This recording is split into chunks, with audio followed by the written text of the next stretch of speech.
ఆ దేవుని ఉద్దేశం లేకపోతే మనల్ని ఎవరు ప్రేమించలేరు. ఆయన ప్రణాళికలు మనం ఉంటేనే ప్రేమించే మనసు వారికి ఇస్తాడు. నిజంగా మరి ఇన్ని సంవత్సరాలు ఇక్కడ ఎన్ని సంవత్సరాలు నడుస్తుంది ఇక్కడ ఆరాధన స్టార్ట్ చేసి ఇక్కడ ప్రార్థన పాస్టర్ ఎన్ని సంవత్సరాలు అయింది ఇక్కడ రాబట్టి? 3 ఏళ్ళ 4 ఏళ్ళ? నేను రాబట్టి 3 ఏళ్ళు అయింది. అది 11 సంవత్సరాలు. అంటే సరే చూడండి, దేవుడు మిమ్మల్ని ప్రేమిస్తున్నాడు గనక మీ మధ్యలోనికి సేవకులను నడిపించాడు. నడిపించిన దేవుడు ఏం చేశాడంటే మీకు ఒక చక్కని మందిరాన్ని దేవుడు ఇస్తున్నాడు. హల్లెలూయా. మీరు ఎక్కడికి వెళ్ళకుండా మీ దగ్గరికే దేవుని సన్నిధి వచ్చింది ఇప్పుడు. అవునా కదా? ఒక్కొక్కరైతే అక్కడికి వెళ్ళాలి, ఈ మందిరం ఆ మందిరానికి వెళ్ళాలి, కానీ దేవుడు ఎక్కడ తీసుకొచ్చిండు? దేవునిలో ఒక భయము భక్తి కలిగి మనము ఉండాలి. హల్లెలూయా. సరే మంచిది. మరి విలాప రాసిన పత్రిక నుంచి మరి 3వ అధ్యాయము 27వ వచనం ఒకసారి చదువుకుందాం.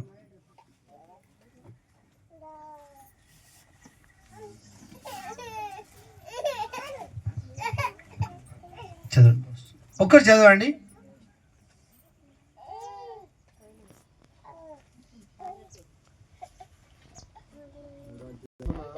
యవ్వన కాలమున కాడి మోయిట నరునికి మేలు. హల్లెలూయా. ఇప్పుడు అంట యవ్వన కాలముల కాడి మోయాలంట. చూడండి, మీరంతా యవ్వనస్తులు, కానీ యవ్వనస్తులు ఏం చేయాలంటే ఇప్పుడు ఏ కాడి మోయాలా? దేవుని కాడి మోయాల కదా. అంటే చూడండి, యవ్వనస్తులను దేవుడు పట్టుకుంటాడండి. కానీ దేవుల్లో వాళ్ళు ముందుకు రావాలి, ఎదగాలి, ఫలించాలంటే తల్లిదండ్రులైన మనం ఏం చేయాలంట? వారి కొరకు ప్రార్థన చేసే వారిగా మనం ఉండాలి. యోబు చూసుకున్నప్పుడు ఎక్కడైనా దేవుని దూషిస్తారేమో అని యోబు ఏం చేస్తాడంటే అరుణోదయంలో లేచి ప్రార్థన చేస్తుండు, దానబలి అర్పిస్తుండు. అట్లా మన పిల్లల కొరకు మనము ప్రార్థన చేయాలి. నా పిల్లలు దేవునిలో ఎదగాలి, దేవునిలో ఫలించాలి, వాళ్ళు ఒక మంచి మార్గంలో నడవాలి, మంచి స్థితిలో వాళ్ళు ఉండాలి అని మనం ఏం చేయాలా? తల్లిదండ్రులము మనమే వారి కొరకు ప్రార్థన చేయాలి. ప్రార్థన చేసినప్పుడు దేవుడు ఏం చేస్తాడంటే మంచి మార్గంలో దేవుడు నడిపిస్తాడు. ఎట్లా నడిపిస్తాడంట? మంచి మార్గంలో నడిపిస్తాడు. వాళ్ళ జీవితాన్ని దేవుడు బ్లెస్సింగ్ చేస్తాడు. వాడు నడవలసిన మార్గాన్ని దేవుడు ఒక మంచిగా నడిపిస్తాడు. వారి భవిష్యత్ అంతా దేవుడు దీవిస్తాడు, ఆశీర్వదిస్తాడు. అలా ఉండాలంటే మనమే ప్రార్థన చేయాలి వారి కొరకు. ప్రభువా, నాకు మంచి సంతానం ఇచ్చినావు, నాకు మంచి బిడ్డలు ఇచ్చినావు, ఆ బిడ్డలు నీలో ఎదగాలి. అప్పుడు దేవుడు సంఘ ప్రార్థన, దైవ సేవకుల ప్రార్థన, మీ ప్రార్థన విని పిల్లలని దేవుడు ఒక ఒలివ మొక్క వల్లే వేస్తాడు సంఘంలో. హల్లెలూయా. చూడండి, ఈరోజు నాకు చాలా సంతోషం అనిపించింది. నిజంగా పాస్టర్ వాళ్ళ పెద్ద కుమారుని బట్టి నిజంగా చాలా సంతోషించిన. ఎందుకు తెలుసా? యవ్వనస్తుల బిడ్డలు ఈ రోజులో చూసినప్పుడు వారి చూపుల ఆలోచనలు అంతా ఈ లోకం వైపే ఉంటాయి. ఈ లోకం వైపే నడుస్తారు వాళ్ళు.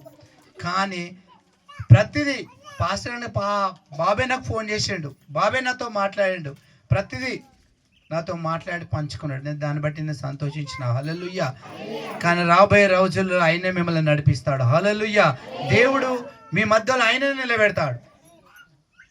ఎందుకంటే మరి యవ్వనస్తులే ఉంటేనే నడుస్తుంది, అవునా కదా? కానీ ఆయన కొరకు మీరు ఏం చేయాలి? ప్రార్థన చేయాలి. ప్రభువా, మా మధ్యలో దైవ సేవకుని నిలబెడుతున్నందుకు రాబోయే కాలంలో ఆయనే మీకు దైవ సేవకుడు. హల్లెలూయా. చూడండి, యవ్వనస్తులు మీరు ఈ యవ్వన కాలంలో ఎవరి కాడి మోయాలంటే దేవుని కాడి మోయాలి. యవ్వనస్తులు మీరు ఏం చేయాలి? ఇప్పుడు దేవుని కాడి మొయ్యాలి. హల్లెలూయా. మొయ్యాలంటే మీరు ఏం చేయాలి? మరి యవ్వనస్తులు అటు ఇటు వెళ్ళాలా? ప్రార్థన చేయాలి. చూడండి, ఇంకో మాట, కీర్తనలో 119 కీర్తనలో ఒకసారి 9వ వచనం అనుకుంటా, చూడండి ఒకసారి.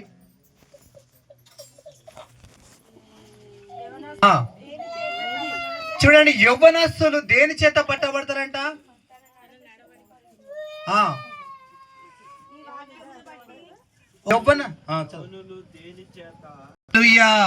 యవ్వనస్తులు దేని చేత శుద్ధిపరచుకుంటారంటే ఆయన వాక్యం చేతనే. ప్రార్థన, వాక్యము, దీని చేతనే వాళ్ళు మంచిగా అవుతారు. ఈ యవ్వనస్తులు ఏం చేయాలంటే, ప్రభా మా చూపులు, మా ఆలోచనలను నీ సాధ్యంలో ఉంచుకోవాలా ప్రభా మేము నిన్ను ఎట్లా వెంబడించాలి, మేము ఎలా ప్రార్థన చేయాలి, నేను నీలో ఎలా ఎదగాలి, ఎలా ఫలించాలి అని యవ్వనస్తులు ఏం చేయాలంట? ప్రార్థన చేయాలి. ప్రభువా మేము ఎట్లా నడవాలి సంఘములో, మేము నీలో ఎలా ఉండాలి, ఒక భయము భక్తి కలిగి మేము ఉండాలని ఎవరు చేయాలి ప్రార్థన? యవ్వనస్తులు చేయాలి. మీరే చేయాలి, మీ కొరకు మీరే చేయాలి. అప్పుడు దేవుడు ఏం చేస్తాడంటే, అబ్బా నా బిడ్డలు ప్రార్థన చేస్తారు కదా అని, ఆయన బిడ్డ ఇప్పుడు నువ్వు నడిచినావు, ఇదిగో ఇప్పటి నుంచి నేను నిన్ను నడిపిస్తాను, ఆయన నడిపిస్తాడు. హల్లెలూయా.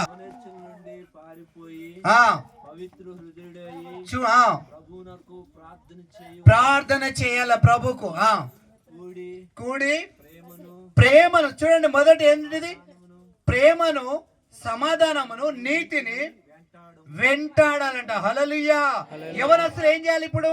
ప్రేమను వెంటాడాలి, నీతిని వెంటాడాలి, సమాధానము వెంటాడాలి. ఈ వెంటాడాలంటే మనం ఏం చేయాలంటే, ముందున్న మా బ్రతుకును మనం ఇప్పటి వరకు మరి ఎక్కడెక్కడ పడిపోయామో, యవ్వనస్తులు పడిపోతారు. పడిపోరా? పడిపోతారా లేదా? కరెక్ట్గా ఉంటారా?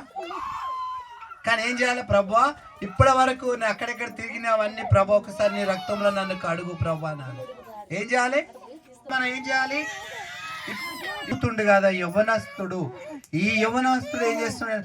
ఎవరో ఏజ్ బార్ అయినాక నేను ప్రార్థన చేస్తాయా, నేను పరిచయం చేస్తాంటే కాదు. ఈ జీవితంలోనే దేవుని మనం పట్టుకోవాలి. ఒక ఈత కొట్టేటోళ్ళు ఏం చేస్తారంటే తన లొట్టల మీద ఆధారపడతారు. ఈత నేర్చుకున్నప్పుడు ఏం చేస్తారు పెద్దవాళ్ళు? ఏం చేస్తారు మనకి? ఇక్కడ లొట్టలు కట్టి ఒక తాడు వాళ్ళ చేతులు ఉంటుంది, కట్టి ఆ బాయిలే దింపుతారా లేదా? ఎత్తేస్తారు, అవలో దాన్ని దింపేస్తారు. అవునా కదా? ఈత నేర్చుకోవాలంటే ఏం చేయాలి మనం? దెబ్బ కట్టి, డబ్బన్న ఈ ఆందం లొట్టలు అయితే మేము అప్పుడు మా గట్టిళ్ళు, తర్వాత టీన్స్. అవునా కదా? కానీ ఏం చేస్తారు? కట్టి వదిలిపెడతారు. ఎందుకు అంటే దేని మీద ఆధారపడుతుండే ఆ వ్యక్తి? ఇప్పుడు డబ్బా మీద కానీ లొట్టల మీద. ఎందుకు? అవి నన్ను ముంచాయి అంటే ఒక వ్యక్తి ఈత నేర్చుకోవడానికి అవిటి మీద ఆధారపడితే మరి మనం ఎవరి మీద ఆధారపడాలి? లోకానుసారంగా మనం ఒక దాని మీద ఆధారపడదు. కానీ మన జీవితంలో ఎంతో చేయవలసింది, కానీ మనం ప్రభు మీద ఆధారపడాలి. అంటే ఎన్ని ఆటుపోట్లు వచ్చినా దేవుడు ఏం చేస్తాడంటే ముంచనీయడు, అందులో వెళ్ళనీయడు. ఎందుకంటే మనం దాని మీద ఎట్లా దేవుని మీద ఆధారపడాలి. హల్లెలూయా. అలాంటి జీవితం మనకు కావాలని ప్రార్థన చేయాలి. చూడండి, మీరు ప్రార్థన చేయండి, దేవుడు మేము భవిష్యత్తు ఒక దీవెనకరంగా మార్చుతాడు. తల్లిదండ్రులకి నా పిల్లలు ఎంతమంది మంచిగా ఉండాలి, వాళ్ళు చదువుకొని ఒక స్థాయిలో ఉండాలని అందరి కోరిక ఉంటుందా లేదా?